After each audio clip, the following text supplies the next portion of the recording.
کراچی میں حالیہ شدید بارشوں کے دوران ایک گاڑی خراب ہو گئی جس کے باعث شہری مشکلات کا شکار ہو گئے۔ اطلاع ملنے پر کراچی پولیس کی موبائل ورک شاپ فوری طور پر موقع پر پہنچی اور متاثرہ گاڑی کو محفوظ طریقے سے منزل تک پہنچانے میں مدد فراہم کی۔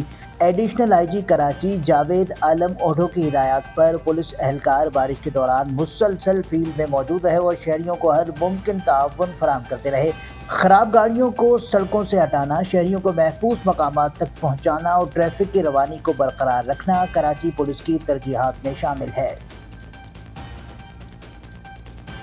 گزری تھانے کی حدود میں بارش کے باعث ایک فیملی گزشتہ کئی گھنٹوں سے شدید مشکلات کا شکار تھی۔ ایس ایچ او گزری نے متاثرہ فیملی کو ریسکیو کیا اور انہیں پولیس موبائل میں بٹھا کر بحفاظت کینٹ اسٹیشن تک پہنچایا۔ ریسکیو کیے گئے افراد میں خواتین اور بچے بھی شامل تھے جنہوں نے سندھ پولیس کی عوامی خدمت اور بروقت مدد پر کراچی پولیس زندہ باد کے نعرے لگا کر اپنے جذبات کا اظہار کیا۔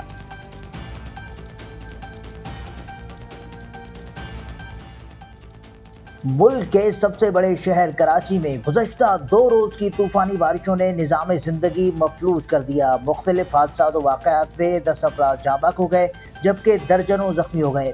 محکمہ موسمیات کے مطابق جناح ایئرپورٹ کے اطراف 163.5 ملی میٹر اور شمال مشرقی کراچی میں 178 ملی میٹر بارش ریکارڈ کی گئی، جو 1979 کے بعد سب سے زیادہ ہے۔ شہر کا نکاسی آب کا نظام دباؤ برداشت نہ کر سکا۔ اہم شاہراہیں ندی نالوں کا منظر پیش کرنے لگیں جبکہ رہائشی علاقے کئی گھنٹوں تک زیر آب رہے۔ شدید بارش کے باعث بجلی کی فراہمی بھی بری طرح متاثر ہوئی۔ کراچی الیکٹرک کے درجنوں فیڈر سٹرپ کر گئے جنہیں 8 سے 12 گھنٹے بعد بحال کیا گیا۔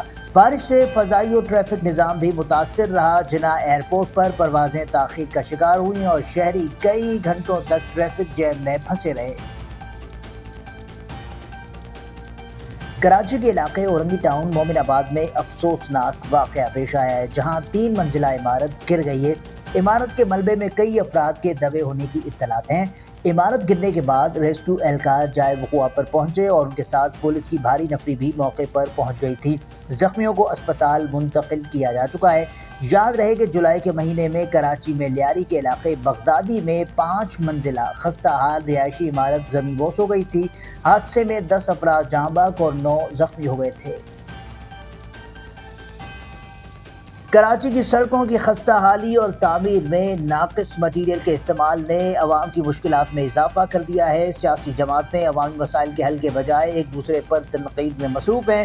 لیاقت آباد کے علاقے میں پیپلز پارٹی اور ایم کیو ایم کے بعد جماعت اسلامی نے بھی اپنی کارکردگی کے دعوے کیے لیکن عملاً شہریوں کو ریلیف نہ مل سکا۔ شہریوں کا کہنا ہے کہ عوام دشمنی کی اس دور میں سب سے آگے آنے کی کوشش کی جا رہی ہے جبکہ مسائل جوں کے توں برقرار ہیں۔